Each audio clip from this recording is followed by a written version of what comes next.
अस्सलाम वालेकुम। आज हमने ना क्लासिफिकेशन ऑफ ऑर्गेनिक कंपाउंड के बारे में पढ़ना है और ये चैप्टर नंबर 3 है, क्लास 10th है और चैप्टर का नाम है ऑर्गेनिक केमिस्ट्री। अच्छा, क्लासिफिकेशन ऑफ ऑर्गेनिक कंपाउंड में जो बड़ी क्लासेस हैं वो हम देखते हैं कि एक तो ओपन चेन है और दूसरी क्या है, क्लोज चेन है।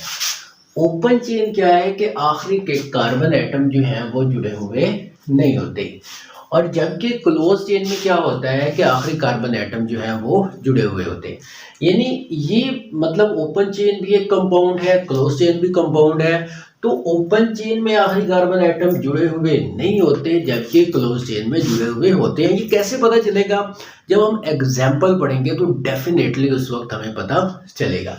उसके बाद हम नेक्स्ट देखते हैं कि ओपन चेन को मजीद आगे डिवाइड किया गया है स्ट्रेट चेन में और ब्रांच चेन में, जबकि क्लोज चेन जो है वो उसको मजीद आगे डिवाइड किया गया है होमोसाइक्लिक कंपाउंड हो गया और हेटेरोसाइक्लिक कंपाउंड। होमोसाइक्लिक कंपाउंड को मजीद आगे डिवाइड किया गया है एरोमेटिक कंपाउंड में और एलिसाइक्लिक कंपाउंड में। तो सबसे पहले हम ओपन चेन की तरफ चलते हैं और ये देखते हैं कि आखिरी कार्बन एटम जो हमने पढ़ा है कि जुड़े हुए नहीं होते, ये इसकी डेफिनेशन है ओपन चेन की। तो इसकी टू टाइप्स हैं। पहली टाइप क्या है कि स्ट्रेट चेन। स्ट्रेट चेन, इसके हम एग्जांपल देखते हैं, जैसा कि हमारे पास है CH3, CH2, CH2 और CH3। यानी ये बिल्कुल स्ट्रेट लाइन है, इसका नाम है N ब्यूटेन। जबकि ब्रांच चेन में हम देख सकते हैं जैसे कि ये CH3 है, CH3 हो गया और ये हो गया CH3, यानी इसका नाम है आइसोब्यूटेन। आप देख सकते हैं कि आखिरी कार्बन एटम जो है वो जुड़े हुए नहीं है।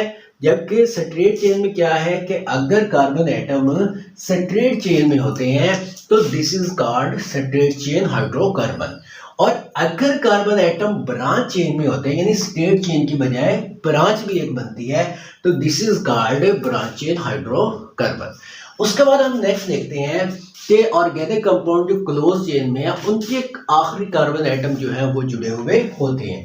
अब हम देखते हैं कि इसके मजीद आगे कितने टाइप्स हैं। तो होमोसाइक्लिक कंपाउंड है और हेटेरोसाइक्लिक कंपाउंड है, और होमोसाइक्लिक कंपाउंड को मजीद आगे डिवाइड किया गया है एरोमेटिक कंपाउंड में और एलिसाइक्लिक कंपाउंड में। तो हम देखते हैं कि हेटेरोसाइक्लिक कंपाउंड जो है और उसमें क्या होता है कि कार्बन के अलावा भी दूसरे एटम जो है वो पाए जाते हैं। तो एरोमेटिक कंपाउंड वो कंपाउंड होते हैं जिसमें एट लीस्ट वन बेंजीन, यानी कम अज कम एक बेंजीन रिंग हो। ठीक है, एक बेंजीन रिंग हो तो this is called aromatic compound. जैसा कि हम देखते हैं हमारे पास बेंजीन ही आ रहा है तो ये बच्चे कहलाता है एरोमेटिक कंपाउंड। ठीक है, इसके अलावा नेफ्थलीन भी इसकी एग्जांपल बन सकती है। जबकि एलिसाइक्लिक कंपाउंड वो कंपाउंड होते हैं जिसमें बेंजीन रिंग जो है वो नहीं पाया जाता, जैसा कि साइक्लोब्यूटेन जो है इसकी बेस्ट एग्जांपल है। साइक्लोब्यूटेन आ गया और इसमें मैं आपको बताता चलो, आप देख सकते हैं कि आखिरी कार्बन एटम मिले हुए हैं, यहाँ पर भी आखिरी कार्बन एटम आपस में मिले हुए होते हैं। जबकि हेटेरोसाइक्लिक कंपाउंड जो है कार्बन के अलावा भी दूसरे जो एलिमेंट हैं वो पाए जाते हैं, जैसा कि हेटेरोसाइक्लिक कंपाउंड की हमारे पास एग्जांपल है ये थायोफिन जो है, ये भी इसकी एग्जांपल है। इसके अलावा हमारे बुक में पेरिडीन वाली उसने एग्जांपल दी हुई है। ठीक है, और ये टू ये एग्जांपल है। इसके साथ ही आज का लेक्चर हमारा एंड हो गया है। फिर दोबारा मैं रिवाइज करवाता हूं। चलो, आज हमने क्लासिफिकेशन ऑफ ऑर्गेनिक कंपाउंड के बारे में पढ़ा है। हमने देखा है कि क्लासिफिकेशन ऑफ ऑर्गेनिक कंपाउंड को डिवाइड किया गया है ओपन चेन में और क्लोज चेन में। ओपन चेन में आखिरी कार्बन एटम जुड़े हुए नहीं होते जबकि क्लोज चेन में आखिरी कार्बन एटम जुड़े हुए होते हैं। ओपन चेन को मजीद आगे डिवाइड किया गया है स्ट्रेट चेन में और ब्रांच चेन में।